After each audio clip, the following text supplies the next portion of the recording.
going to introduce our panelists. The first one on the list here is Faizan Saeed. She is the current Executive Director of the St. Louis chapter of the Council on American Islamic Relations, which is a chapter of the largest civil liberties and advocacy organization for Muslims in America.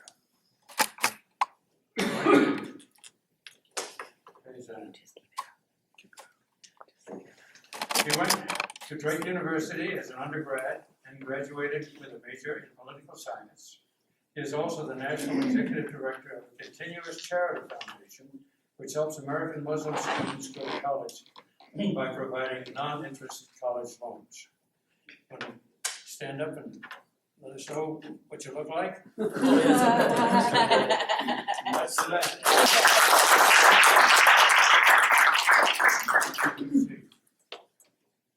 Let's see if I can do this right coming down the line. The next is Tara T. Okay, there we go.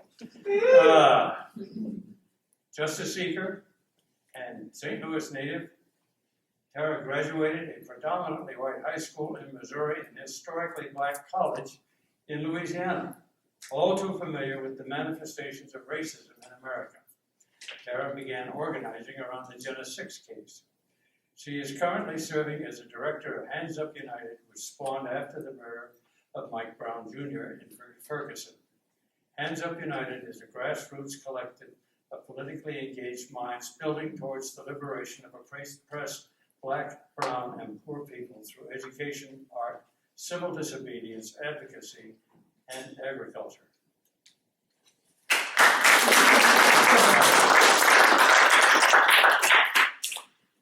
Nabia Aziz. I hope I said that right. She is a graduate of the University of Missouri, St. Louis, and she received her Bachelor of Science in Criminology and Criminal Justice. In addition, she double minored in psychology and sociology and obtained a certificate in trauma studies. Shortly after graduating, Nabia began working a job as a probation and parole assistant at the St. Louis Community Release Center. Really? I want to talk to you about that. After 6 months, she was promoted to a probation and parole officer with the state of Missouri, where she was working at the time of the murder of unarmed teenager Michael Brown Jr. in Ferguson, Missouri.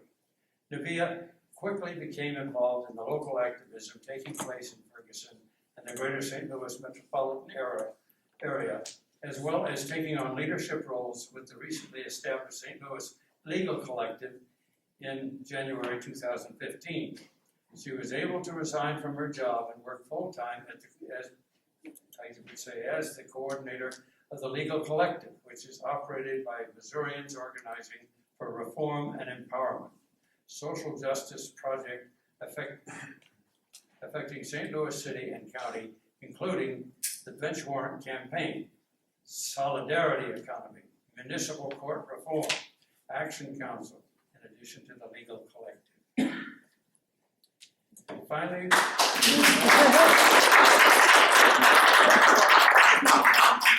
want to talk to you about that business about dealing with people coming out of prison. Okay. Jose Alfredo Chavez was born in Ciudad Juarez, Mexico, one of the most dangerous cities in Mexico due to the fact that it is a border city. I know that border city. Hello. At a young age, he noticed the injustice occurring and what people went through as a border city resident. In 2013, he founded the organization Latinos en Acción St. Louis, along with his spouse, Leticia. Since then, the organization has been a resource within the St. Louis community, working to support and to seek justice for immigrants.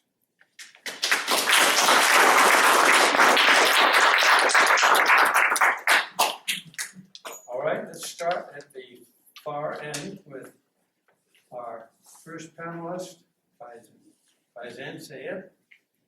And you can go ahead and tell everybody what you want to do and how you want to fix everything. Thank you so much for inviting me here today. My name is, of course, Faizan Said. I'm the Executive Director of CARE St. Louis. As was so wonderfully introduced, I think you should be on the radio. You have such a stunning, beautiful, soft voice. I think you would be quite fantastic in that. So much of the work that I do with CARE is two-part. So first, of course, we have a civil rights component. So when people suffer discrimination, whether it's in the city of St. Louis or the state of Missouri, and of course, because we're in the Midwest, I also do Western Illinois, part of Kansas and Arkansas, then it's that legal component. Finding people who are discriminated at work, bullied at school, Islamic Center, they've been attacked by, they've been victims of vandalism, they've been destroyed or burned to the ground. So there's a legal component to it. And a lot of that work is, of course, in the courtroom, and it ensures that we're, defend the rights of people all across the region. But another more important part of the work that I do, and I think each and every one of the panelists do here, is that we also try to organize our communities and our base. Because the immigrant Muslim community, primarily that's the group that I work with a lot, they're from every country in the world. And they speak every single language in the world, and they're from all different backgrounds. In fact, one Islamic center that I go to, there are over 56 different ethnicities in that Islamic center, with over 88 languages spoken, which is fantastic for diversity, but it's not very fantastic for logistical organizing, getting people to show up on time. In Urdu, the language that I speak, and when I was born, I learned the same word for tomorrow is the same word for yesterday, kal, right? It's the same word for tomorrow and the same one for yesterday. So people in my community are usually late to events and programs, but I figure that as long as you're within a 48-hour period, you got everything going on. So much of the work that I do, and I think that all of us here try to do, is that we always have opponents to justice. We always have opponents and people who organize, who have political strategic interests in combating the work that we do to try to build a better world. But the way to overcome them is not to necessarily always counteract them, but it really is to build your base and to connect your base with people like you. There are always more good people in the world. There are always more people that understand injustice and understand that they must fight that injustice. But the problem is that these people, their lives are not necessarily dependent on achieving that. So what I spend much of my time doing is working within this extremely large, extremely diverse type of community and trying to get them organized, trying to let them know what their rights are, trying to build connections and bridges amongst one another. And through that process, through these very unique type of relationship building, you're able to then create something that when you stand up against a type of injustice, people are backing you. That people, as they say, have your back, right? That people are actually going to come out en masse. So if you organize a protest, they will be the ones that are supporting the protest. That if you need money to help people who are suffering financially, that there are people who can donate for that cause. And this is really much of the work that I try to do right now, is that specific type of organization. I believe in each and every one of us, we're able to truly organize everybody within our base, we'd be, tremendous, titans. Worthy of remembrance, but it's challenging. It's challenging because sometimes people are apathetic. Sometimes people, they don't have the time. Sometimes people, more often than not, are defeated. In many books, I used to be in ROTC when I was in college, and one of the sayings that we learned a lot from the military is that when you attack your opponent, you never attack them their actual infrastructure or their minds. Rather, you always attack their heart first. Because once your enemy is defeated in their heart, then they will not even resist your oppression. Then they will not even resist and take up arms to fight you. And this is some of the challenges, especially within the American Muslim community I've faced. Because many Muslims are from countries of tremendous oppression. Decades long of tremendous type of subjugation that they do not know how to overcome. And the result of that is generational apathy and fear of governance and government and those who enforce law. So in order to overcome and challenge that and to try to transform that, especially within the American Muslim population, is a very, very large challenge. One of the funny things that I work with is the FBI. Everybody loves the FBI. Fantastic group, wonderfully dressed people, very good, very polite. But also within the American Muslim community after September 11th, we've had a situation happen where their budget to fight quote unquote, foreign terrorism increased dramatically to $3.3 billion. The challenge is that there is not $3.3 billion worth of terrorists in the United States to combat and fight. So the result of increased salaries, of hired agents. In St. Louis, there are at least 4 or 5 agents at a given time whose full-time job is to fight Islamic domestic terrorism within our region. So what ends up happening is that Muslims will get a knock at their door, we'll have people visit them at their businesses, we'll have these things happen to them, and they revert back to what they remembered overseas. And trying to overcome that and trying to organize people is sometimes a challenge because people feel that when they're alone, when they're not active and they're not involved, that's when they're safe. But as it's said in, I think, the Bible, and of course, definitely the Quran, that a person is most protected. The sheep are more protected when they're in the herd, not when they're alone, because that's when the wolf can devour them. But of course, when you're in a herd, people step on you, they bite you, people smell, right? Sheep smell and whatnot. So people are going to get on each other's toes. And when you're doing coalition building, people aren't going to like each other, right? Because you're in the herd together. But when you go off by yourself, that's when you get devoured. And I think I'd rather than go into too much detail what exactly I do, I think this is something that as people who want peace, who want to create a better world, that this is something we all have to remember. Yes, maybe my organization and Muslims may not have the exact same opinion and understanding as you, but in the end, fundamentally and foundationally, we are fighting a common disastrous foe.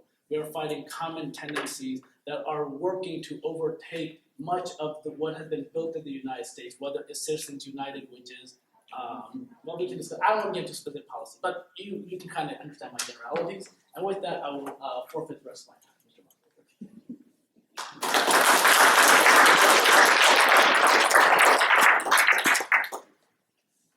Our next speaker would be Tara T. Hey, peace y'all. I'm Tara. As he stated earlier, I'm one of the directors with Hands Up United, and a lot of the work that we do, as Faison has said, so base building is the most important thing that you can do. So a lot of the work that we do is not necessarily focused on changing legislation, but focused on our community, because quite frankly, a lot of people in our communities don't have basic needs.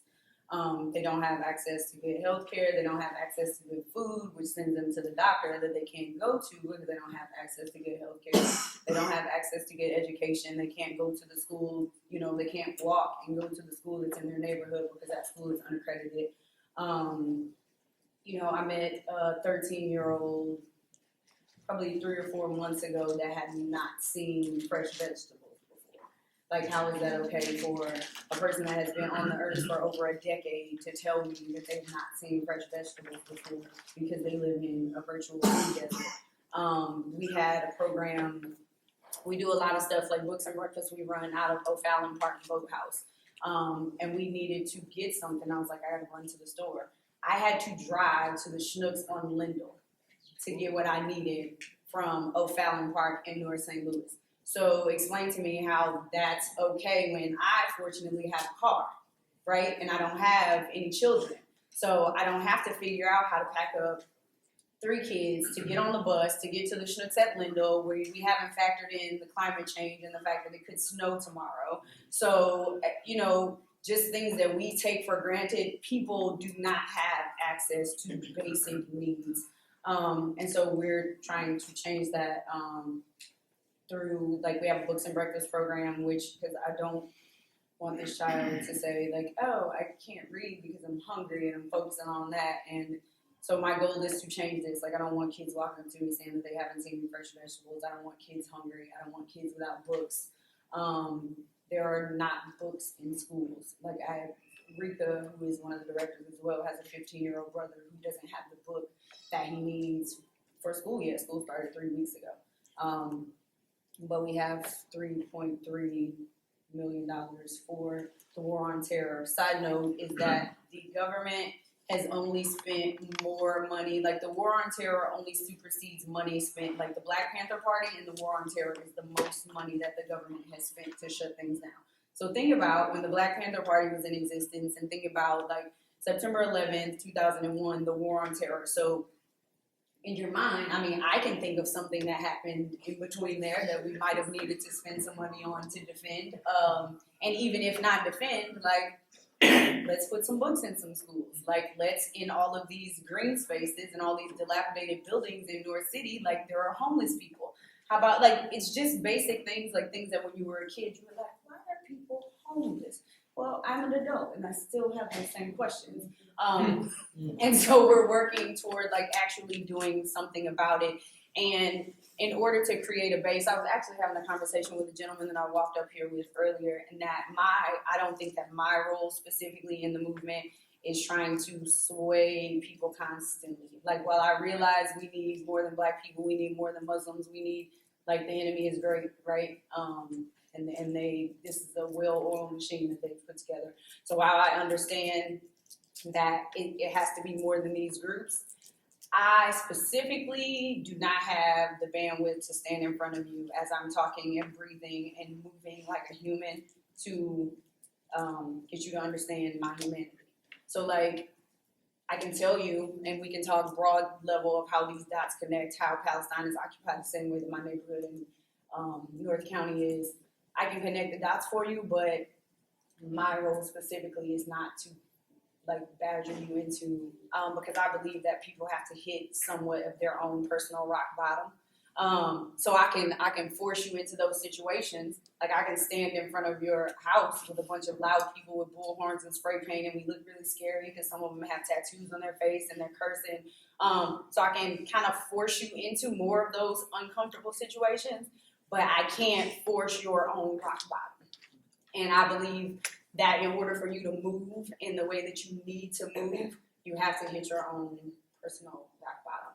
So I'm guessing that the people in this room are fed up. So if you would like to join me in forcing people, accelerating their rock bottoms, I would greatly appreciate that, because like we can't do it alone. But I'm not, I can't beg you to, as I'm inhaling here, to know that I'm human and that my struggle, whether you want to believe it or not, is connected to your struggle. Wherever your struggle is, like, they're connected. Thank you.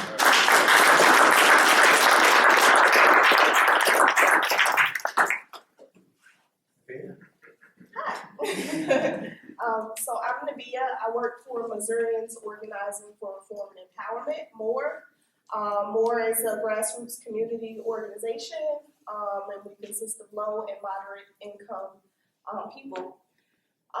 So MORE does a lot of different projects, and when we do projects, we try to get our base to be most involved. So we want to get the low and moderate income people who work with us, people of color who work with us, to go out and be the leaders of the work that we do. As he was telling you, I come from a criminal justice background, and I got involved with MORE. I started volunteering for them early August, later in August, working with the legal collective and jail support. And so we started the jail support so that we could help protesters who were out on the streets to get out of jail and get back to the streets where they could continue doing the work that they were doing. Because those foot soldiers are play a very vital role in this movement. There's something for everybody to do. Some people have to be outside on the streets. Some people need to be in offices doing what they know how to do in offices as well. And that's really important, because there is no one role for any person. There's something for everybody to do, regardless of what your skills are. Even if all you can do is cook, there's people out there that are hungry and you can go feed somebody. And that's an important role. Please leave your name. Yeah. Write it down before you leave. So the legal collective grew.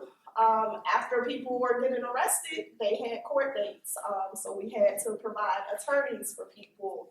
We had to, help them get through their legal processes and all of that. So the legal collective grew into several different splinters, one of which was arrestee organizing.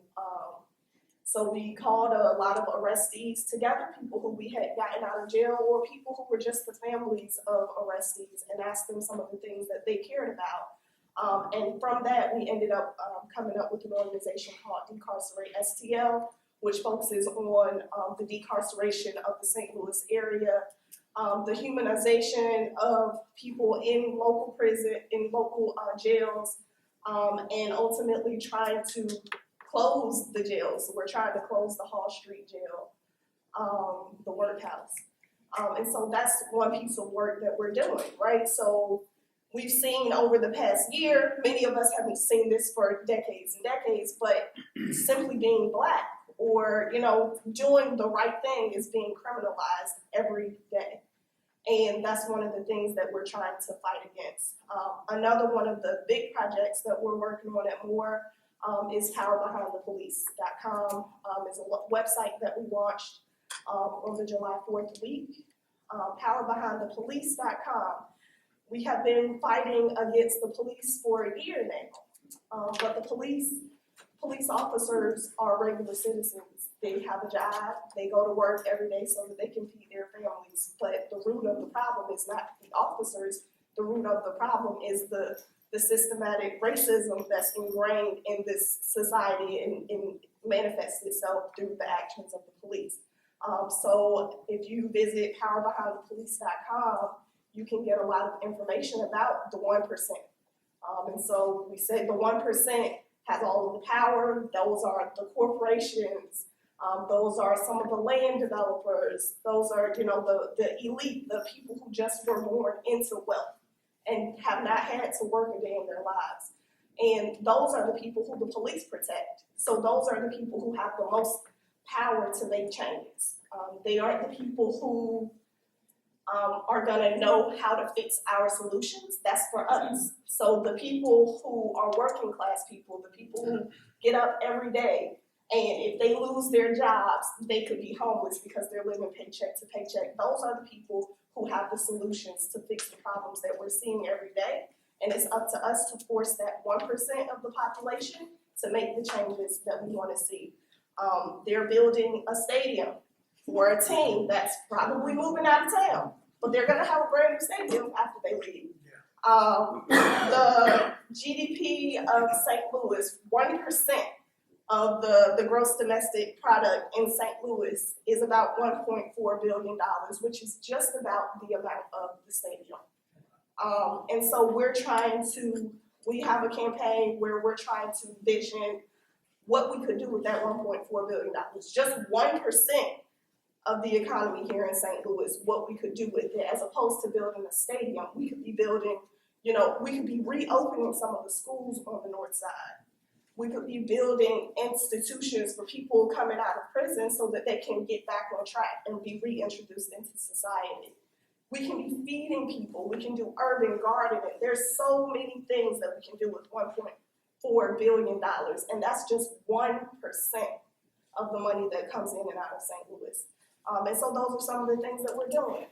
And we're having some mass meetings this weekend, actually, to encourage the people in the community who are most affected by these systems, most affected by capitalism, and are, being punished by the systems that are in place to fight back. We believe in people power, and we believe that, the people are the only ones who can change their situation, and they have the right to demand that the people, the 1%, provide the resources so that we can make the changes that we want to see.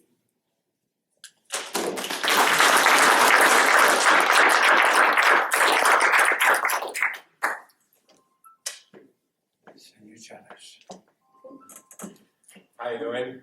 Like we were saying, my name is Jose Alfredo Chavez, and yes, I'm from one of the toughest borders from El Paso, Texas, and Juarez, and it's what it really made me come here, as being in a city with a lot of diversity, but then again, no unity at all. I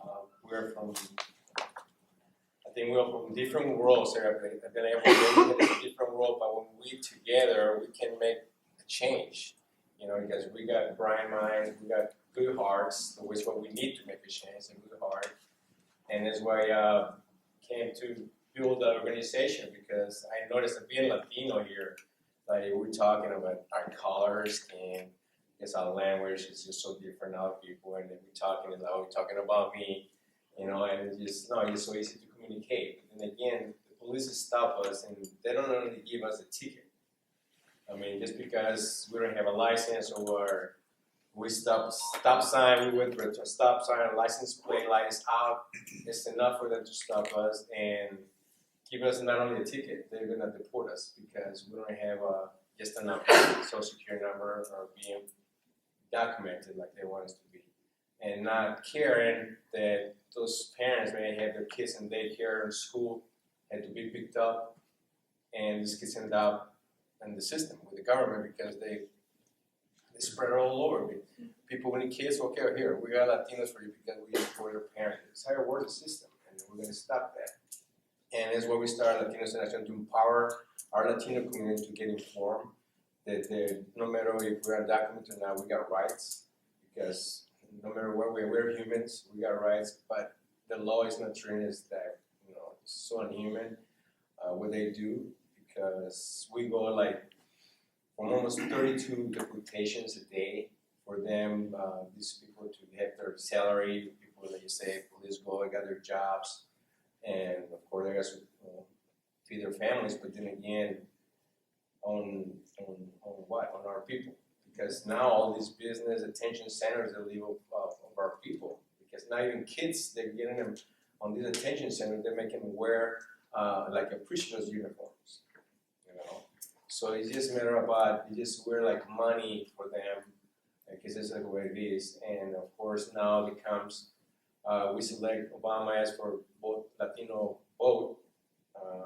Then again, he hasn't done nothing. We've seen some hopes that not maybe him, but like it happened years ago, Reagan, which was a Republican, make the amnesty for Latino community. Maybe we're not seeing that Republican might make this change, which almost ended up that way. But the thing is, it's not about politics, because politicians, they're going to do whatever they think is right for them, not for the people.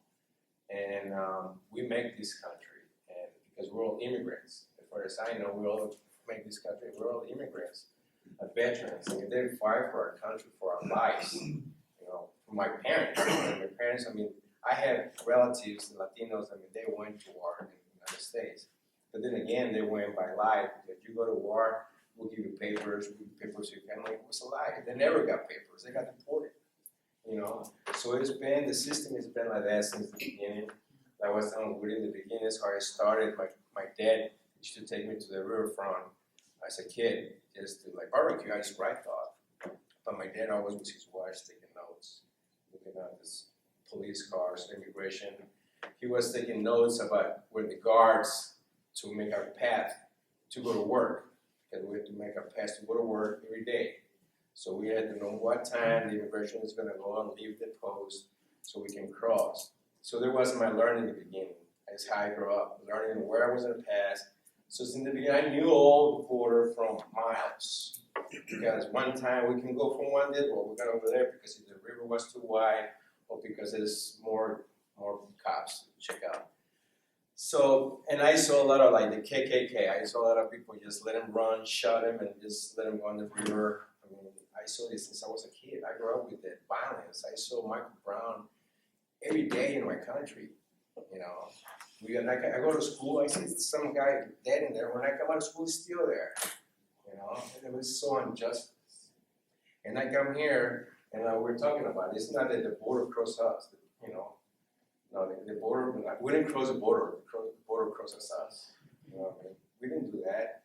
I mean, we were there just working. That's how I learned. My father taught me how to go to work and provide. I was the oldest one. I had my official license, driver license in Mexico at 12 years old. Because he had to make sure I had to take my mom to her work, because she don't drive. But I had to take her to go to whatever she got to do. I had to cross the river since I was 11 years old to go to work, to help my parents to have a life, to my little brothers go to school too. And I come here and we do the same thing with the system. Kids that came here not having their fault, like DACA students, they came here with no fault. the parents came here legally. Now they were here thinking they were born in here. You know, their kids that were, well, I'm American because they even don't speak Spanish. It's sad. Some of the Latinos don't even speak Spanish, you know. And they say because of the color, that's what identified them as Latinos, and the discrimination, racial profile, because no matter why, so why, where you go back, you come from, where? I was born in Barnes Hospital. Where do you want to go? You know, like kids, like it's so confusing for the kids. You know, it's so bad they even bring them to suicide, become suicidal. You know, a few years ago when we started making a rally, and these two kids find out their parents they were undocumented.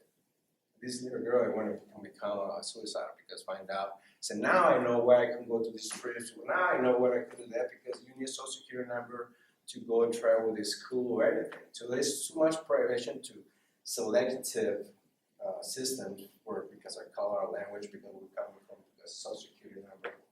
You know, we'll come here, like I say, to make a life, not a better life because you know, I mean, it's bills. You know, and people that are America, they think that we come here to take people's jobs.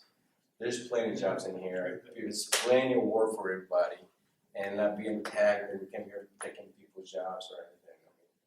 And then we come here to make the change, and that's what we come here to empower our community. We're talking empower our community to organize and to fight for our rights because it's just right. I think there's a time for us right now to make this change. You know, the more we get the support like now, the veterans they know, you know, because they know.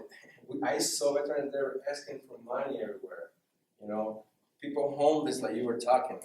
Where is really the justice for them that give their lives for us? How can we pay that? Well, of course, I'm going to take my money, give him money, help him, but that's not going to solve the problem. You know, the problem is up there with looking for justice where it needs to be. You know, but then again, we need the unity on all of us because we're talking. Every head is a different one. Every head have different opinions. We can say yes over here, but later on, we leave the house and we live here now, and the flame just goes down a little bit. You know, as we want to continue and. As I see Marcelo, I see him here. So, oh, why? We're doing something right because we mean here. I see them here. We're doing something right. We need to let you guys know that even in my community, I got 2 followers over there, Ed and Sylvia. You know, they are part of my organization. No matter where I am, they're always there because they want to know, they want to learn. You know, it's my family. You want Latinos. You only 2 know. You want, I can bring you buses of Latinos. Again, it comes from being afraid when it gets too afraid because then it's about trust. Because you say people, Walmarts and St. Anne, they got closed because the immigration used to go over there and pick up Latinos by the bus. You know what I mean? Just because they see me as a color, you got documents. And even after the wars, did they send them and then deal with them later and find out, well, yeah, he got paper, go bring him back, so what, you know? But is it the dignity? Where's the dignity? Where's the values for the people that step in your dignity every day? You know, and just because we're different, we talk different, but we're humans, you know. We're nothing but humans, and we want to be part of the system. And yeah, the system got rules, you know. Yeah, we can follow rules, but don't try to just push us away and not listen to us. You know, because we got voice. Some of them, like I tell you, Latinos, they come here, but then again, they're afraid because, you know, you might take it wrong because you can understand them in the language, but they got heart. They got feelings, you know. And that's what we need from all of these. We have their heart, the feelings, to understand the other people. You don't have to be just Latino, blacks, Muslims, white, Chinese. We all have minds. We all have hearts. We should have one, you know, have the common sense to understand each other, not to judge each other. You know, because politics change every day, every second. You know, so we can't go by the politics. We need to go by the meanings of our hearts or what we really want to change. Because if we want change, we gotta come from the heart, not by going bold, not that he looks good. You know, yeah, he talk good, yeah, he criticize the people I don't like. No, it's not about that. It's about what it comes from your heart, really, to have the meaning. So change it, we'll get peace. Because with no peace and no love, I used to criticize peace and love, brother. I used to be criticized for that. No, but it was a good meaning because it was good peace. It was good feeling around people. You know, I was so criticized because we were hippies. You know, claim peace and love. No, it's not about love each other. It's about have peace in each other. You know, but I hate because when I came to St. Louis, I hang out with a bunch of like hippies, they call them. But then again, they were so humble people, so lovable people that made me learn English better, to get to understand them better and get to know more people, you know. So I really thank you for the space that you gave me here, and it's a lot more than Latino to know. You know, you guys come to Latinos in Action. I got some folks over there. You wouldn't know more about Latinos. It's a lot to learn from us, and all there is joy and life and happiness and party and all the good stuff for us. You know, it's not what they're talking about. Again, I don't want to bring politics by the way, saying that we are this and that and just stereotype things. You know, but I think we as Latinos, mi casa es su casa. It's always going to be open for you all. So thank you.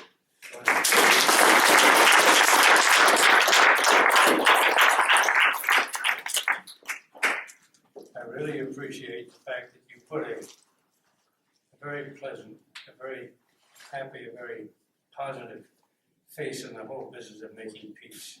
It can be fun, and it needs to be fun. Why guns? Why kill each other to make a point? Yeah. You know, there's many ways to get love and understanding from people and not kill each other. As you talked, I watched people smiling. And that's what we need to see, is a lot of smiling. Yes, sir. I've got some questions here I'm supposed to ask. What changes of policy or otherwise would you like to see? But I think you guys have all talked about those things, haven't you? What policies you'd like to see changed? Is there anything in particular you'd like to add to what you've already said about policy changes? So I was talking to Casey on the phone earlier, and we were talking about like policy changes. And the interesting part about policy changes to me is that we always talk about changing policy when the policies that are in place now are not being enforced. All right, So- would you say it again? The policies that are in place now are not being enforced. So I feel like, you know, policy changes is just like rhetoric to me at some point, because, you know, what happens? Like, the municipal court system in St. Louis County has been, you know, it has operated this way for how long, right? And so when we talk about policy changes, yes, like it's amazing now that Ferguson can only extort 12% of their budget from poor people as opposed to, you know, the unlimited supply that it was before. That's great. And so like to see the policy changes like that is important. But when you tell me that now Ferguson can only extort 12%, but when I come from the city to get home, I have to pass through Delwood, I have to pass through Moline Acres, I have to pass through Florissant. So great, Ferguson can extort me less. What about all of these other municipalities that I have to pass through, right? So if we're not talking about sweeping policy change, like to me, the fact that now 12% is because this boy laid out on the street for 4.5 hours is ridiculous when you know that every one of the other 90 some odd municipalities operate like this. So to me, the correct move for that was, all right, St. Louis County municipalities, nobody can have over 12% extorted from the poor people in the community. Like these are policy changes. Otherwise, it's just rhetoric. Otherwise, they throw out transparency, accountability, like all of our favorite little buzzwords, and then nothing happens and somebody else gets killed and we ramp up again like, oh, wait, we should do something about this too. So to me, policy changes like that need to occur. Like the work that Moore does against things like that is amazing. And it has to happen. Like Nabia said, everybody has a role in the movement, right? So people need to tackle the legislative piece, but let's talk about the policies that are in place now that are not being. So I sat in a meeting with,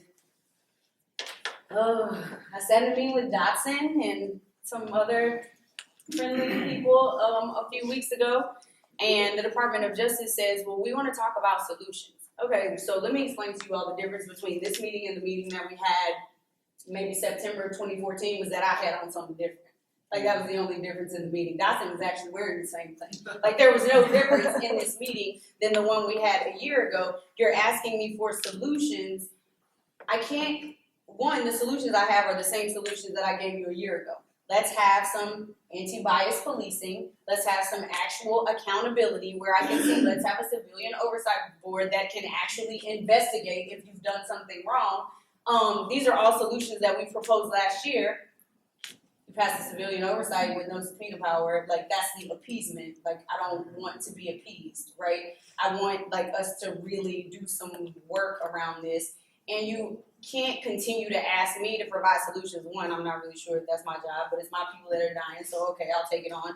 But you can't ask me for solutions when we're talking about providing solutions for entities that don't recognize a problem. Yes. So if I'm sitting in a room with Dotson and I'm telling you the same thing that I've told you last year, and you continue to say to me, well, your perceived racial, or you're prefacing your racial with think, like as if this is some figment of my imagination that I got snatched off the sidewalk behind a row of white people for impeding traffic on the sidewalk, and a white woman that was arrested with me, was put on hold. Sir, can you arrest me? She asked 4 times to be arrested and was like, hey, we'll get back to you. We need to snatch the black girl off the sidewalk. So to me, like us continuing to have a conversation about solutions when we have forces in power that don't recognize that there's a problem that they need to solve, like move all of this out and like bring in people that are actually about solutions.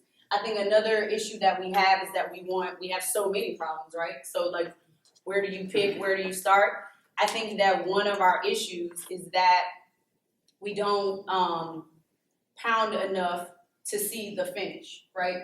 So there's always so many things going on, but if we've decided that McCullough needs to be out of office, then there needs to be a constant contingent working to get McCullough out of office. And understanding that it's a lot easier said than done because meanwhile you've killed Von Derek and Kim King has been hanged in a jail cell, and like, so I understand that, but if we're talking about making serious changes, there has to always be someone, some group working on, like why is McCullough still in office? You know what I'm saying? Like this is now like what, the 25th year, he's gone to play golf with everybody that is a judge in St. Louis County. Like, so if we're really going to put some pressure on people and get the rest of the homeboys to act accordingly, somebody is gonna have to get pushed out so that they'll know that we're serious. Otherwise, we're just gonna keep passing the buck like, oh, Belmore's like, oh, they shot tear gas last night? I didn't know. Dotson's like, oh, well, I didn't tell St. Louis County to come to the city. Like, we're just going to continue to pass the buck. We need to focus on, and even if it's one target at a time, we need to focus on seriously moving these people. So if we shut down one municipality, the others are going to be like, oh, shit, well, maybe they're serious. They're coming. Like, maybe we should proactively say that we can only extort 12% before they come here. So yeah, I just think that we get lost because there's always so much going on. But if we are going to be serious, one, we need to put pressure on people to enforce the policies that are already in place, and then focus, like, however that comes. And even if, it's 5 years from now, because like there needs to be some focus, and I think that's where we fall down. I would help with those ventures, but again, that's not my focus. Like, I would like to get to a point where nobody in my neighborhood even calls the police when something happens.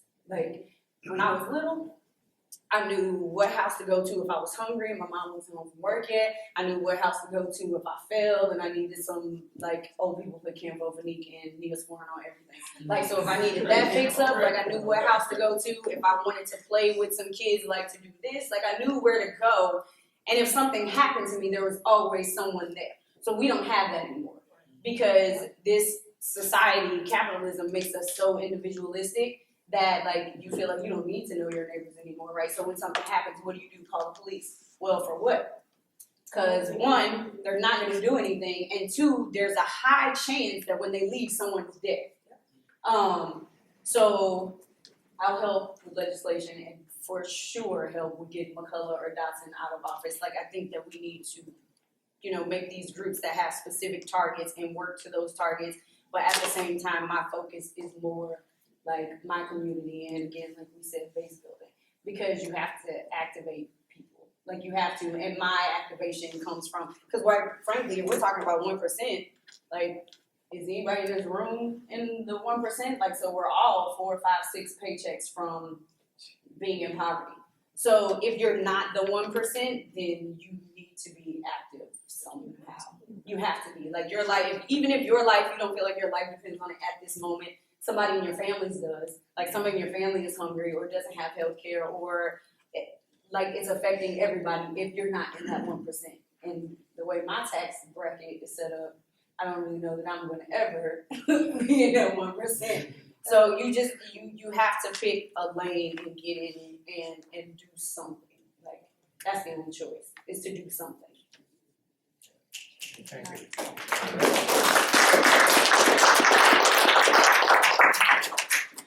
you. You brought up a point that it's something that I've thought about a great deal, and that is the idea of working within your own range of influence. Because that's the only place you have real authority or a good reason to be working. And that's what I'm hearing from you. Anybody else want to speak to that issue here? So when we're talking about policy changes or other changes, a lot of times I feel like we talk about what size Band-Aid are we going to put on something. We're not actually fixing anything. We're just making it okay, taping it together so that it'll last another 10 years. And then we'll revisit it again there. I think that before you can talk about making changes, you first have to come to a place of reconciliation. And we live in a society where so many people have been harmed, so many people have been trampled on, so many people have been killed, literally. Their lives have been taken, the lives of their families have been taken, and there have been no apologies. We don't live in a society where people get apologies after they have been wrong. We live in a country where our main rule of law, the Constitution, at the time when the Constitution was written, it did not include the majority of the population of this country. It didn't include Black people, it didn't include brown people, it didn't include most of the people who live here now, women, thank you.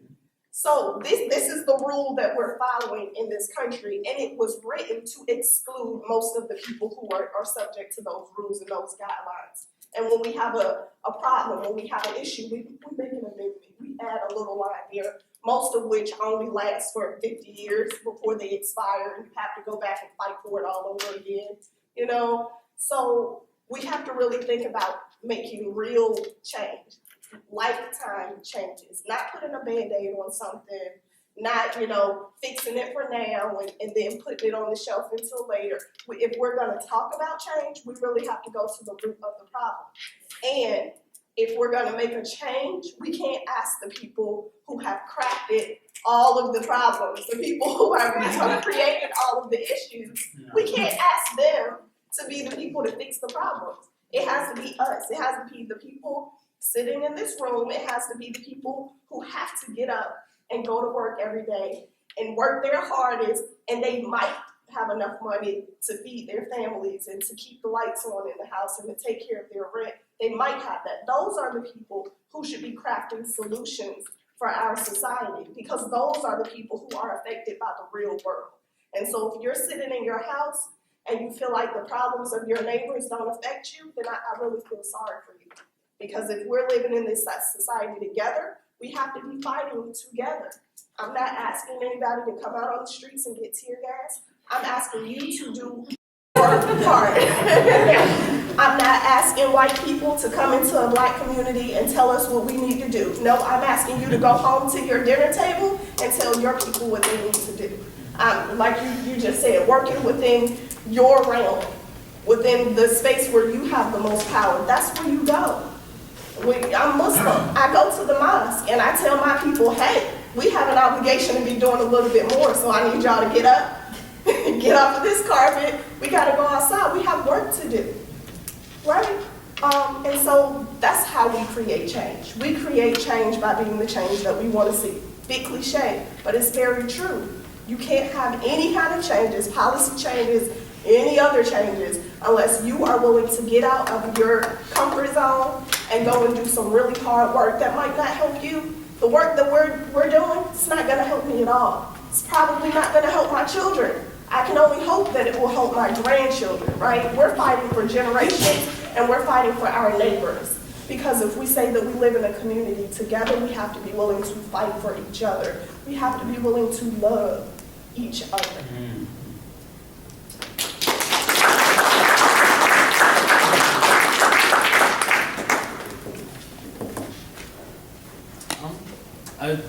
Just to add on to some of the beautiful things that have already been stated, I think one of my worst criticisms is that I'm too goal-oriented, and so like I have a specific target, and then we work entirely to achieve that target. But some policy changes that are perhaps a bit outside the discussion, but maybe a way to broaden the discussion, is specific policy change that I see that the United States need, because we have structural problems within the very democratic country that we live in. One of those structural problems is, in my opinion, recently was Citizens United, which allows for corporations and anybody who's wealthy to give an unlimited amount of money in the political sphere. I remember I was at dinner where Governor Jay Nixon came to, and he was saying that everybody in this country is one person, one vote. But the reality is that when elected officials spend over 70% of their time raising money, and just in the last Kentucky election, they spent over $200 million, now we're at $1 billion for a presidential election. You and I have one vote, but you and I do not have one voice. We are being overtaken by people that have wealth in the society, who have found a legal way in order to really overtake much of the democratic process that we see. In my opinion, I feel that we're much less democratic because of that. Another challenge that I see within sort of the structure of the economy of this country is the interest-based system that all of us are well aware of. Morally, from an Islamic perspective, interest is one of the greatest sins a person can do, much worse than committing adultery, much worse than stealing, even worse than murder, interest. Because interest creates slavery out of free people. Interest has the ability to rob every single person in a society. Interest has the ability to create wars that are unending. Interest has the ability to create entire nations to become so indebted that they're incapable of paying off their debt, that creates economic strife and political strife, such as what we see in Greece. Which is why I created A Continuous Charity, which is the first Muslim charity that basically gives Muslim students not just loans to go to college. And since we started that just about a year and a half ago, we've been able to raise over $500,000 just for that endeavor. So we're vicious in our what we believe in. We're vicious in countering those systems that we believe are, of course, very unjust.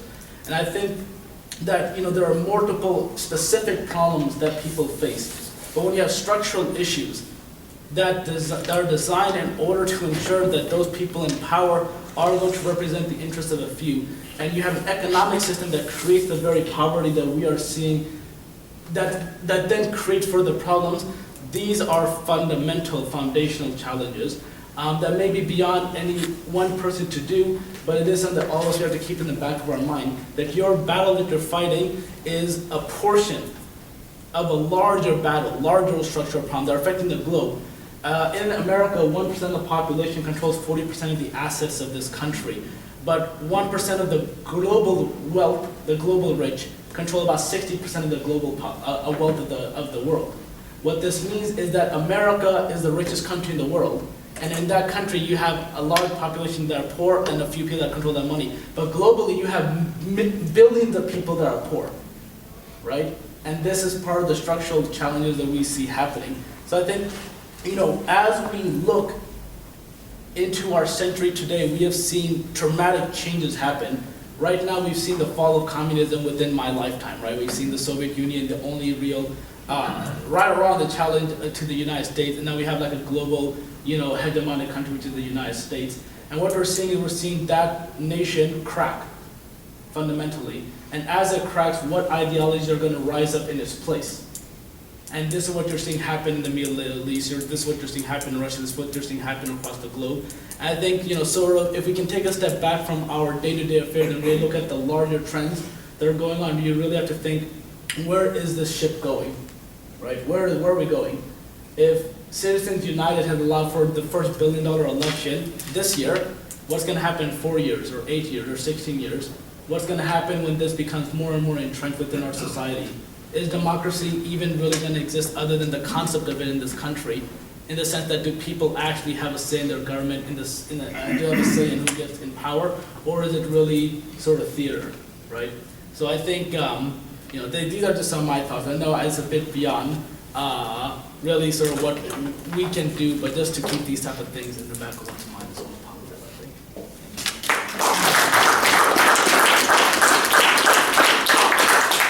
I'm going to try to summarize what I'm hearing here. We all have a vineyard that we can labor in that's unique to ourselves. And we need to labor. We need to work in that vineyard.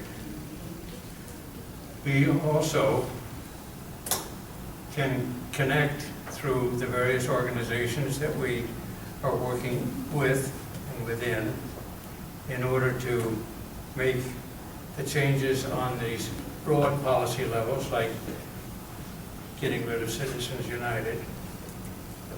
But we do have to work. We do have to work. I'm going to throw it open to the audience here. What questions do you have? Bob? Well, I'd like to ask this gentleman right here some thoughts, and I'd also like to ask a couple of you also. What do you suggest that we should do? You come up with some ideas of things that should be changed, like Citizens United, and its limitation and its opportunity for the very wealthy to have a greater influence over politics. What do you suggest should be done about that? You also talked about eliminating interest. Now that's a big one, because interest is a big part of the finance system of this country and really the world in general. What do you suggest doing to eliminate interest?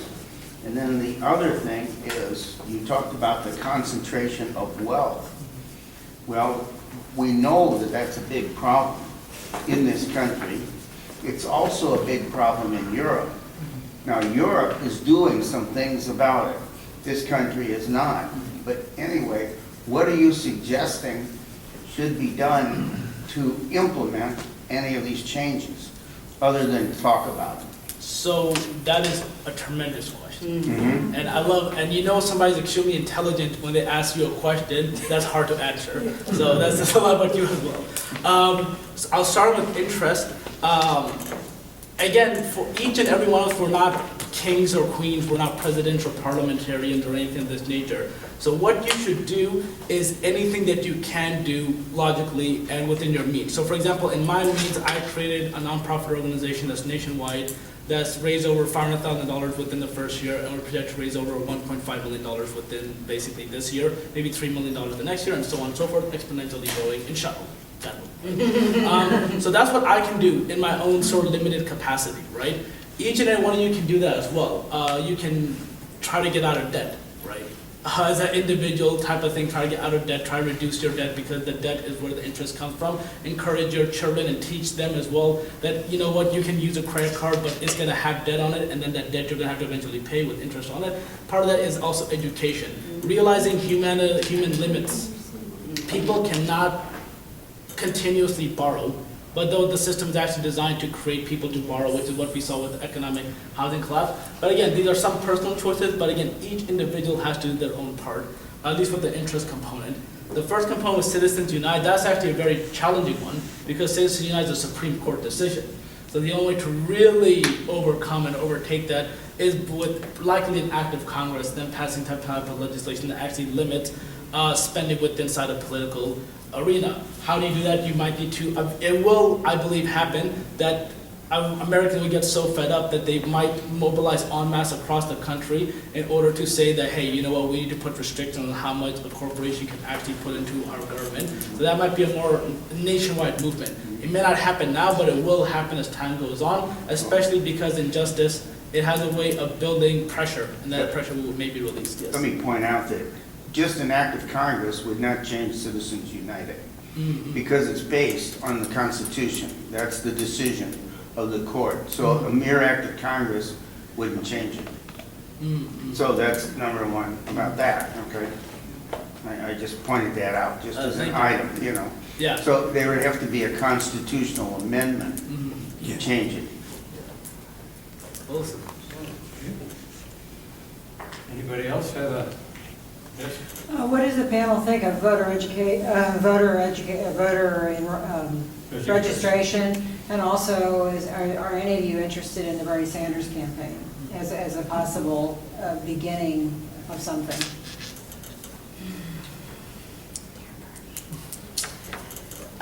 So, voter registration. So, like personally, I think voting is important, like personally, because I have family members that died so that I could walk into a booth and choose the lesser of two evils. But I do want to push back on the idea that not voting means that you're not politicized or you're apathetic or you're whatever, because as I've stated, every time I've walked in that box since 18, I've been picking the lesser of two evils. I have never chosen a candidate that's like, yes, like he got me. They're really going to, like, you know, even with Obama, like, he's fly, he sounds good, he's black, you know, like, there's still, like, in my mind, like, yep, I've seen this. Like, I think I know how this movie ends, right? Like, this position is the position of a puppeteer, unless you're in the in club, which by virtue of you being black, you're never going to be really in the in club. So I think that there is definitely some value in voter registration and education and helping people to understand, like, who you choose for your local elections has more impact on your day-to-day life than if you ever walk into the ballot and choose a presidential election. So I definitely agree that there's value in that, and there needs to be voter registration and education for local and state level elections. But again, like I said, I just want to push back on the notion that everybody that votes is not voting because they don't care or because whatever. Like, there are a lot of people that have made decisions, like politicized decisions, to not go vote because I'm voting for evil number one or evil number two. So yeah, that's how I feel about voter registration. Also, like, I mean, when you go back to the part where, like, basically, if the presidential campaign at this point is a sweepstakes, right? Like, I don't even think we should have the Electoral College or CNN. Like, I think we should have Ed McMahon roll up with a big ass check that says, Bernie, you win. Like, congratulations, you're president. Because it's not even, like, this is the least democratic country ever, right? So it's not even about me voting. So if we're talking about people basically being able to purchase a presidential election, that just reinforces the fact that your voting locally is more important. Is more important, is going to alter your life more than you ever voting for a president. I agree with everything she said. So voter registration, I think, is extremely important. And I think that individuals should make that decision on whether they're going to go and cast their votes or not. I vote in all elections, not just presidential elections. But I also think that voting without education is just as dangerous as not voting at all, right? So if you're not an educated voter, that's a problem as well. And I would prefer if you just did not vote. Right. I also think that voter registration is important because we all know if you're not registered to vote, if you're not a registered voter, you cannot be selected to serve on a jury. And if juries are supposed to be, you know, made up of our peers, then that means I need people who look like me, people who work with me, people who go to the grocery store with me, people who live on the same corner as me, to be registered voters, so that if something happens, I know that I'm going to have a true jury of my peers, a representative jury who can make an honest assessment of whatever crime I may have committed. So for that reason, I think that being a registered voter is extremely important. And again, if you're not voting in all of your elections, and if you're voting and then you're not holding the people accountable, then what was the point of you voting in the first place? In St. Louis, you know, we have the Board of Aldermen. we vote them in, we can vote them out as well. We can go and we can collect signatures and we can recall aldermen. So if they're not doing what you asked them to do, they're not doing what they said they were gonna do when they were smiling at you and kissing babies, you should also make sure you're holding them accountable. And if they're not keeping their promises, we can recall them as well. So all of that, it's not just going on in November and checking a box. It's way bigger than that. So if you're not gonna participate in the whole process, I would prefer if you stayed at home. Thank you. Tom? I just wanted to mention, as long as we're talking about voting, never forget that you're not just voting for people, there's issues. And so you can go to the booth and not vote for two idiots, that's okay, but never forget there's issues. Yeah. And that's why it's critically important to be registered and vote. Even if you don't know nothing about the two knuckleheads that are running, do vote on the issues. Yep, Yeah. Because those are issues that affect all of us from the, day in and day out. That goes back to like That's critically important. the local being more important than, I mean, and if we're talking about people that can buy elections, quite frankly, like if Bernie has X amount of dollars to register voters in Missouri, like where is he going? Like, please believe that they have people sitting there like, hey, your base is gonna be over here, so go register all the voters in these zip codes. They're not coming necessarily to my neighborhood to register voters, so again, like, that's a sham as well. So I usually. I'll your neighborhood. I'll your neighborhood. I usually try to come up with like a very far-fetched solution for something and then like, okay, a sort of realistic solution for something. So like I think about all the time, like what would it be like if no one went to the polls and voted? Like how do you steal an election when no one has shown up at the polls and voted, right? So that's the like, that's that one. And then like obviously until we get there, the realistic one is voter education and voting on your local. And like Nabia says, like an uneducated voter is just as dangerous. Like when you go in to vote for those judges, like how many judges are on that ballot, right? You don't know what all those judges have done. Like you don't know that 5 of these judges are the judges that were written up in the report for sentencing or doing family court harsher for black people than for white people. Like you don't know that. So if you go in, you might, oh, this name sounds cool, and you end up re-electing the same fool that sent the officer for hitting the guy in the Metrolink on the hand to jail for 5 years and didn't convict Darren Wilson. Like you don't know who you're voting for. So I think the education is the most important part of that. And then, so as far as like the same thing, what would it look like if none of us showed up at the polls? What would it look like if we all just right now went and took our money out of the banks? Like, then how do you, how do you charge somebody interest? Like, how do you send my money to another country to pay for weapons to give to these people when there is none? Because we've all gone back to under the mattress. Like, how, like think about, and so then the more realistic, actually I have taken a lot of my money out of the bank, but the more realistic of that is in your everyday decisions. Do you have a Bank of America account? Because they're sponsoring private prisons and snatching people's homes and ... So guaranteed there's a credit union that might be doing something shady, but guaranteed it's not on the shady scale of BOA. So maybe if I'm not going to the mattress yet, I'm not ready for that quite yet. So you go to the credit union instead, right? Just like when you give your gas stations, like they're all the devil, but choose one that is the lesser devil. Like maybe we should stop going to BP because I have family in New Orleans whose lives are now not the same because they spill oil and they're like, sorry. So just like in your daily life, every time you hand someone some cash or swipe the card, think about like, where exactly is this going?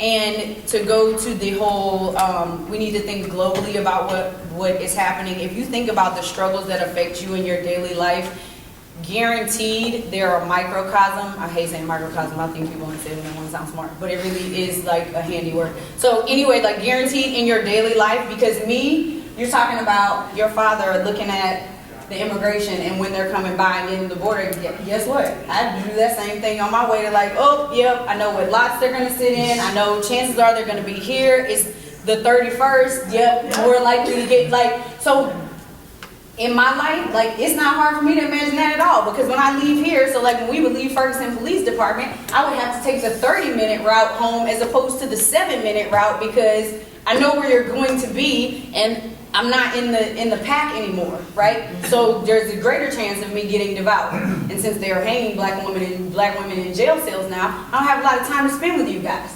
okay? So, I mean, if you think about what's going on in your daily life, magnify it, and that's what's happening globally.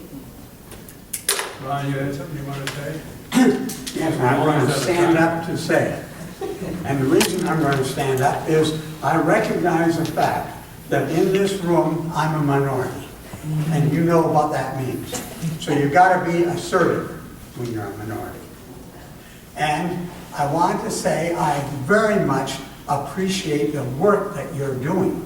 And I love the way that this conversation is drifting over to the business of voting. Because I think that's exactly where one needs to get change. But why I'm in the minority is I don't think we're talking about peace. I think we're talking about justice. Not that it's bad to talk about justice. I think we got to talk about justice. Justice is the foundation for peace. But we got to distinguish between talking about justice and talking about peace.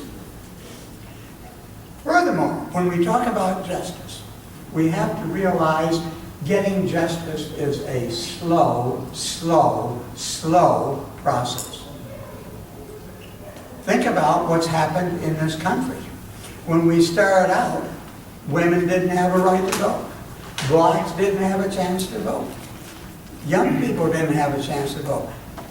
Poor people didn't have a chance to vote. It's gradually changed. Now, obviously, the decision for Citizens United has turned things back. But that's going to get changed. It's going to take time, but it's going to get changed. More and more people are just saying, this is ridiculous. This is wrecking our democracy. We're making it into a plutocracy. It's already in that direction too far. And we've got to stop it. On the other hand, I do think this is the International Day of Peace. And that means we ought to be talking about peace. Veterans are not veterans from domestic conflict. Veterans are veterans from foreign wars. So we better start talking about the relationship between countries.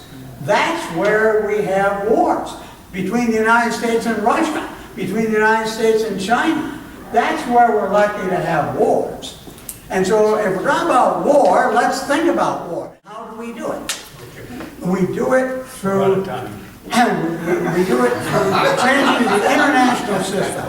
And also the United Nations is who declared this a day of peace. So we got to think about how to change the United Nations, how to make the United Nations effective. We've got global anarchy. That's what we've got. Global anarchy. We need global government. You're on time. We need world federation. Yes. I'm from the Women's International League for Peace and Freedom.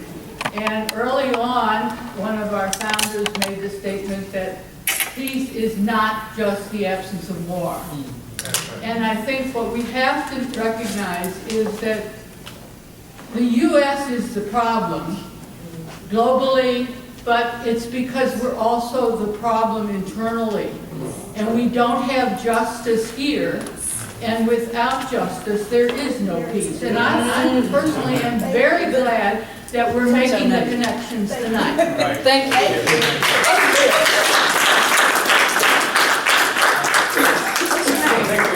What's your name? Mary Jane. Mary Jane. Oh, remember that name. It's a Thank good you, Mary name. Jane. That is a very good name, sir.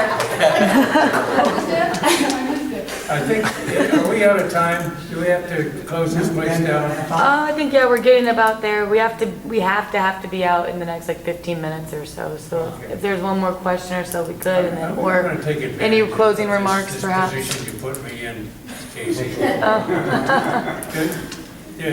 The idea of humanism and being and people demonstrating humanity has come up.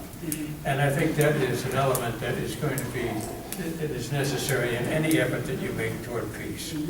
Is never lose track, never lose sight of your humanity. Now, I'm going to talk about a little infection that's taking place in our justice system, because I'm involved in it. We have a drug courts, and there's a veterans drug court. And we've had one in St. Louis now for almost 5 years. They're starting one up in St. Louis County now. They've had one in St. Charles County now for just a year. And they're cropping up all over the country. And what is significant about it is that instead of coming down on people and just incarcerating them out of hand, they are giving them multiple opportunities to deal with the addictions that got them there. And I mean multiple. I mean, I've worked with guys there who've been in that program for 4 years before they actually got it.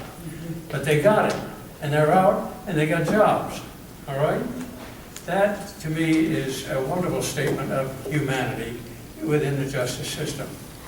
And that's the kind of thing that we can look forward to support while we're, cleaning up our neighborhoods. That's all I got in my belly full. I want to push back on wars are fought across countries or between countries, because if we get on Kings Highway and go north about 7 minutes, we're going to knock on several doors, and those people will tell you that they are at war. So, no, wars are not only fought between countries. I lived in the war zones in Nicaragua in 1985 and 86. Had lived in North St. Louis before that, lived in North St. Louis now. Came home and realized as a woman, I had been living under the rules of war without anyone naming it or giving each other support for it. Absolutely. Anytime I am standing on West Florissant and there are military grade vehicles and my chest is burning and I'm running trying to pull people from tear gas clouds, you talked about the UN, well, that's illegal. So anytime I'm running for my life in a neighborhood that's a major thoroughfare in this city, yeah, that's war.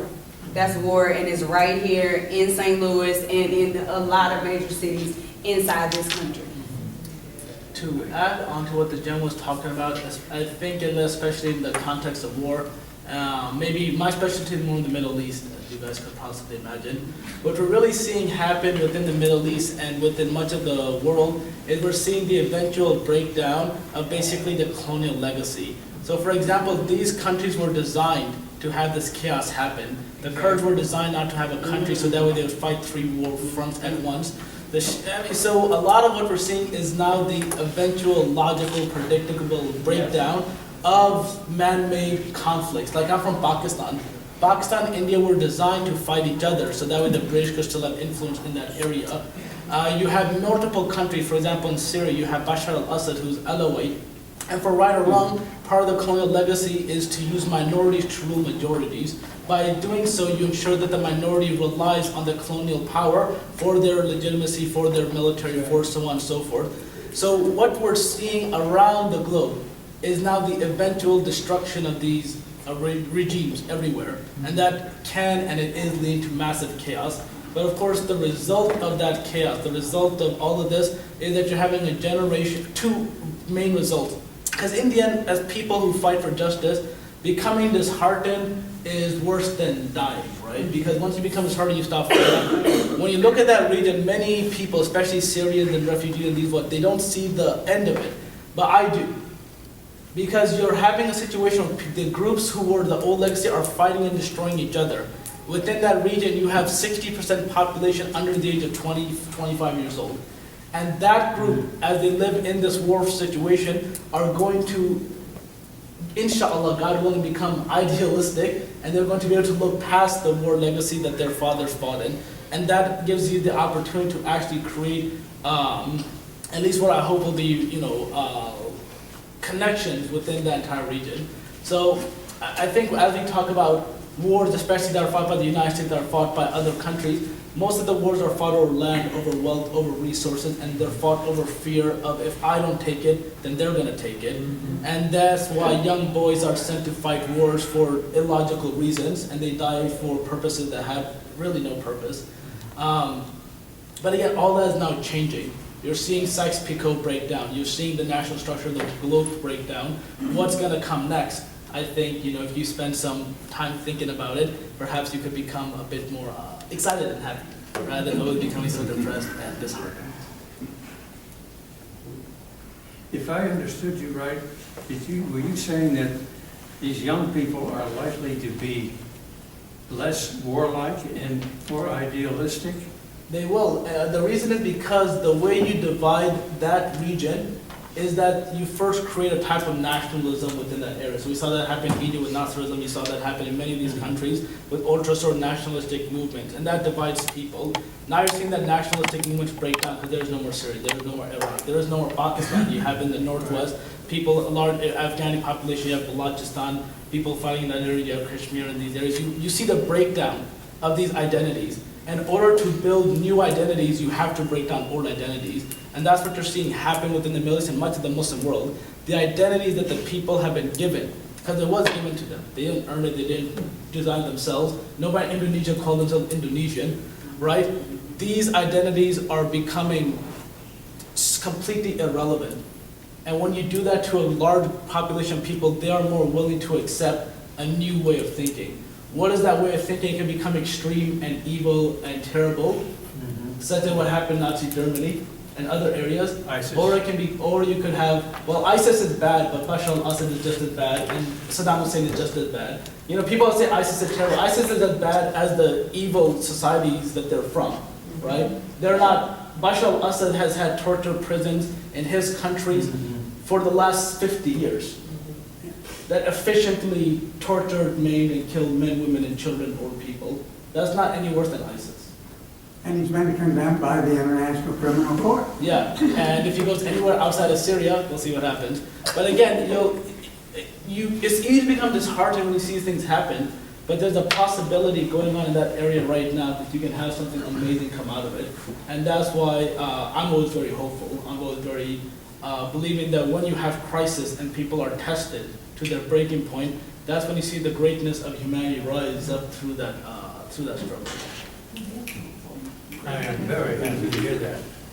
It's like Plan Merida with the United States just supplying guns going to Mexico, supposed to be millions of dollars on guns and training for the special forces. And where is the money? Where is those guns? On the cartels and all that. So that's where it goes. So the government is all involved in all that. Supposedly securing borders when it's actually sending guns to kill our people with American guns. Like as well, the South American people, the Salvador, Nicaragua, Honduras, all those young guns going to malas and matrushas, all those people that were treated like animals in the United States and created a hate on those countries towards America. And as we're creating all these gangs and all that, but not because of that, the people wouldn't really have a life suffering with the injustice of the government, supplying those guns still to Mexico.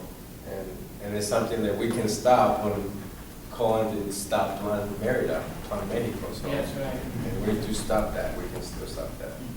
So definitely we have a lot of work to do. Together. And together we got a lot to do.